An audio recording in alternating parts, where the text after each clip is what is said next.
கர்த்தர் நல்லவர், அவர் கிருபை என்றும் உள்ளது. எனக்கு அருமையான தேவஜனமே, நான் கேட்டு அநேக தரம் கேட்டேன், எனக்கு கிடைக்கவில்லை என்று எண்ணுகிறீர்களா?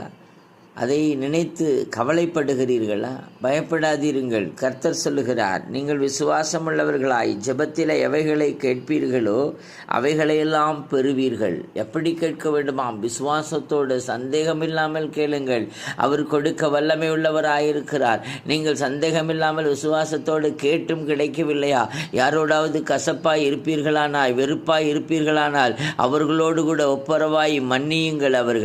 அவர்களை மன்னியுங்கள். கர்த்தர் உங்களை ஆசிர்வதிக்க வல்லமை உள்ளவராயிருக்கிறார். அவருடைய நாமத்தில் கேளுங்கள். அவர் கொடுக்க வல்லமை உள்ளவராயிருக்கிறார். எனக்கு அருமையான தேவஜனமே, அவரோடு கூட கேளுங்கள். ஆமென். தட்டுங்கள், திறக்கப்படும். கேளுங்கள், கொடுக்கப்படும். ஆமென். தேடுங்கள், அகப்படுவீர்கள் என்று சொன்னது போல என் தேவனாகிய கர்த்தர் உங்களுக்கு கொடுக்க வல்லமை